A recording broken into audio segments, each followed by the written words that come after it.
Imagine a world where the greatest music isn't performed in concert halls, but in living rooms. After the Napoleonic Wars in the early 19th century, Vienna's nobility and middle class gathered in private salons. And here, Franz Schubert found his true stage. The word Biedermeier is often used to describe the salon scene in Schubert's time. In German, Bieder suggests something plain, perhaps even dull.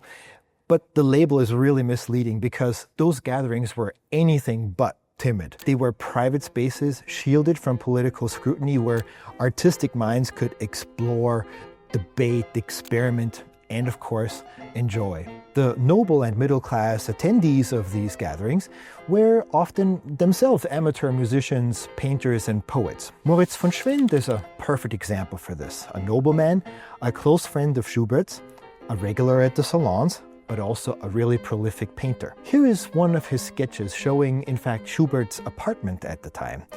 The piano you see in the picture may have been the only one Schubert ever owned in his life. It's an instrument that's in fact very similar to this one right here. By Schubert's time, the piano had become the centerpiece of the salon.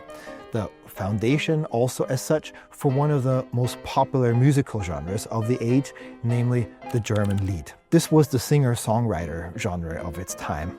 One voice, one instrument, and poetry set to music. So think perhaps Bob Dylan, Joni Mitchell, or Taylor Swift unplugged and at their most intimate. Where the Lied was a kind of monologue, like a single singer with the piano as partner, Schubert's so-called part songs take that very same idea and open it up to several voices. They become a conversation among equals, one could say even carrying forward the spirit of the Renaissance madrigals, voices joining together in harmony for reflection and debate. Seen in this way, one, I guess, could even draw parallels between Monteverdi and Schubert. Now, obviously, their talents were very different, but at the same time, they share something in common that is really essential, namely the ability to, just with a few notes, open up an entire universe of meaning for the poetry it is based on. For example, in Monteverdi's Lamento d'Arianna, which in fact you'll find on our YouTube channel, a pair of dissonances, of course completely forbidden by the music theory of the time,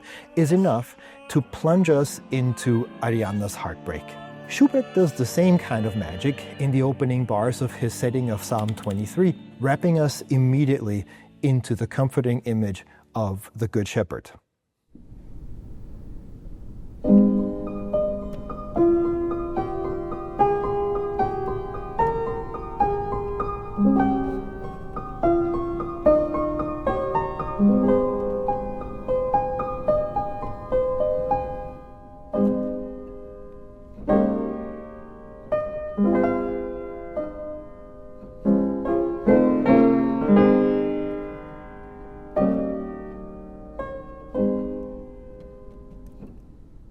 One of Schubert's friends recalls an evening at the Salon where they sang and played from Mozart's Magic Flute, and Schubert was so inspired by it and said, "Oh my God, this is fantastic. Now I know what I will compose next."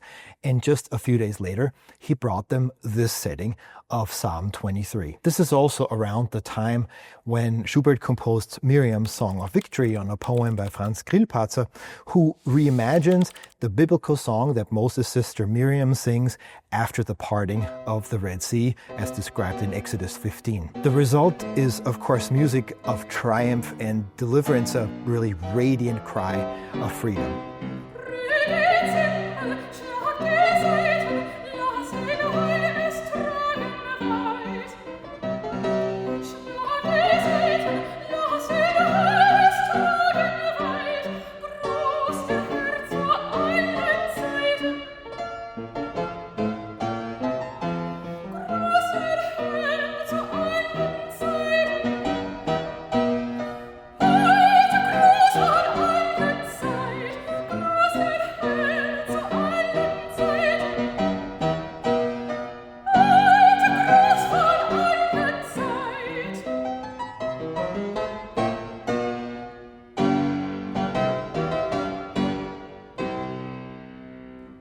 Experience Schubert's part songs Psalm 23 and Miriam's Song of Victory with us in our season opener on September the 7th at 4 p.m. here at First Lutheran.